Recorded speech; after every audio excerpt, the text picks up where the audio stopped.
Lo que he obtenido simplemente es cuántos osciladores tengo en esa diferencial de frecuencia o diferencial de longitud de onda. Ahora necesito saber cuánto es la energía que tienen. Ese es otro problema. La energía que se irradia depende de varias cosas, no solamente depende de la longitud de onda, va a depender también de la temperatura. Y eso se los van a enseñar bastante bien en mecánica estadística, cuando hagan termodinámica y mecánica estadística. Eso tiene que ver con algo que nosotros vamos a llamar el factor de Boltzmann. Ya les voy a enseñar, vamos a tratar de deducirlo. Hay deducciones muy interesantes, muy bonitas.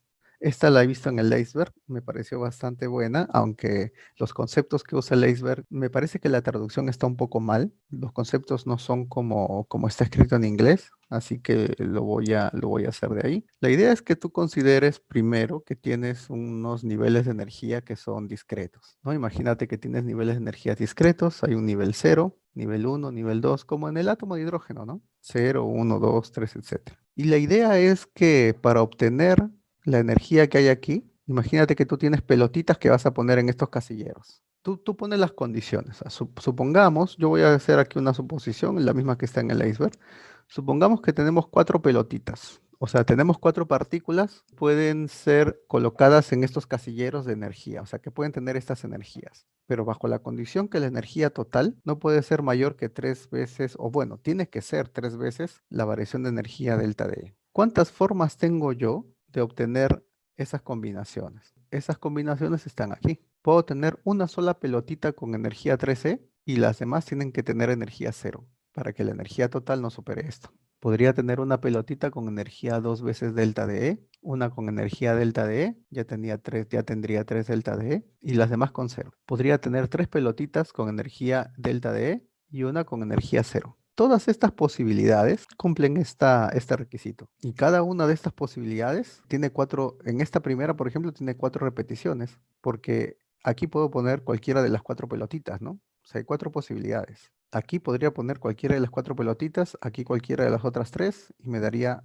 12 posibilidades. Aquí puedo tener cualquiera de las cuatro pelotitas con energía cero, las otras estarían aquí y aquí tendría cuatro posibilidades. Entonces la idea es esa, ¿no? Tú tienes un sistema que no puedes ver, cual no conoces nada, que en este caso son los fotones. Repito, tú tienes un sistema que tienes los fotones pero no sabes con qué longitud de onda están, ¿ya? Y no sabes cuánta energía, lo que sabes es cuánto es la energía total, la que están emitiendo en total, pero no sabes cuál es la combinación de los fotones. Esa es la idea aquí. Entonces, lo que puedes decir es que como tú no sabes absolutamente nada, cualquiera de estas posibilidades debe tener la misma probabilidad de existir. Ese es el principio fundamental de la mecánica estadística. La mecánica estadística te dice que si tú no sabes nada, si no hay preferencia de algún estado, pues ese estado tiene la misma probabilidad de existir que cualquier otro estado. Entonces, todos estos estados tienen la misma probabilidad de existir. Aquí la probabilidad sería 4 entre 20, aquí sería 2 entre 20 y aquí 4 entre 20. Pero eso es por las cantidades de repeticiones que pueden haber. Pero cada uno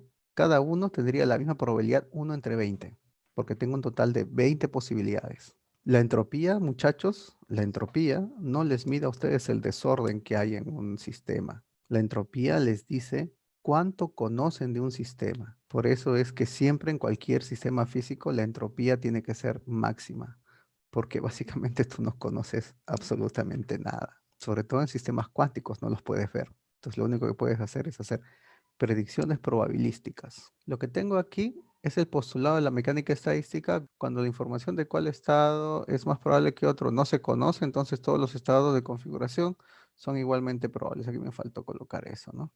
Ahora lo corrijo. Con esto yo obtendría las probabilidades que tienen cada una de estas situaciones.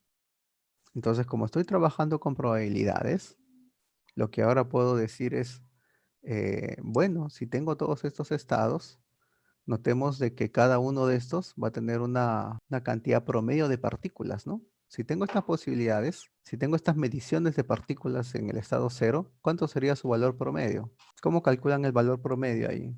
Ustedes lo normal que hacen es asumir que ese valor promedio es la suma entre el número de posibilidades. Pero en mecánica estadística, como yo tengo aquí probabilidades distintas, cada uno de estos promedios se calcula ¿cómo? ¿Cómo calculan promedios con una probabilidad estadística? Con el promedio ponderado.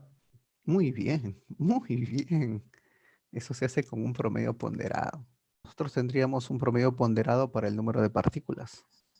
Aquí, por ejemplo, multiplico 3 por su probabilidad, 2 por su probabilidad, 1 por su probabilidad, lo divido entre la suma de probabilidades y obtendría 40 entre 20, que sería el valor promedio de partículas que tendría en el estado 0. Valor promedio de partículas en el estado E. Valor promedio de partículas en el estado 2 veces C. Valor promedio de partículas en el estado 3 veces C.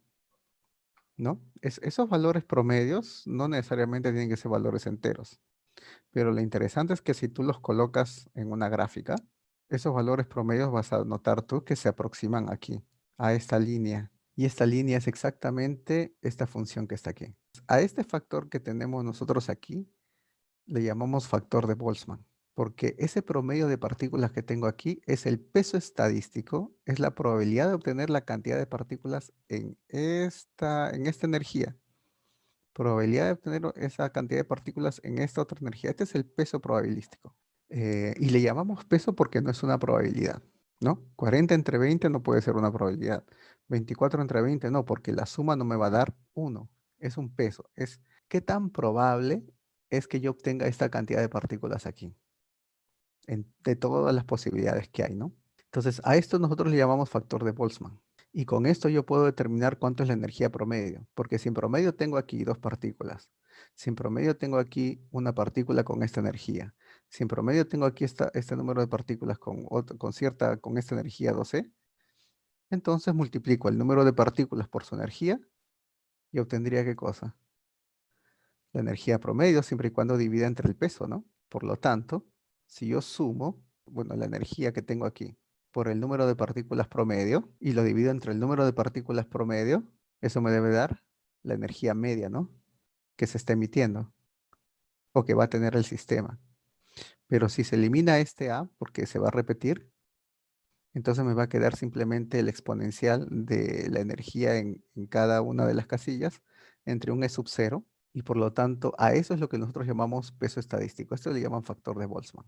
¿Qué cosa me dice la física clásica? La física clásica me dice de que la energía en general no puede estar así discreta, sino que es una energía que es continua. Y por lo tanto, si yo considero que la energía es continua, para poder hacer el mismo análisis que estoy haciendo, lo que hago es reducir este espaciamiento de niveles de energía a cero, aumentando el número de partículas que tengo al infinito, de tal manera de que esa variación, ese espaciamiento de energías multiplicado por el número de partículas siempre me dé la energía total del sistema que sea una constante. Con esos límites, estas sumas se vuelven integrales y por lo tanto aquí tendría que la energía promedio se calcularía de esta forma, donde P sigue siendo el peso estadístico de Boltzmann, ¿no?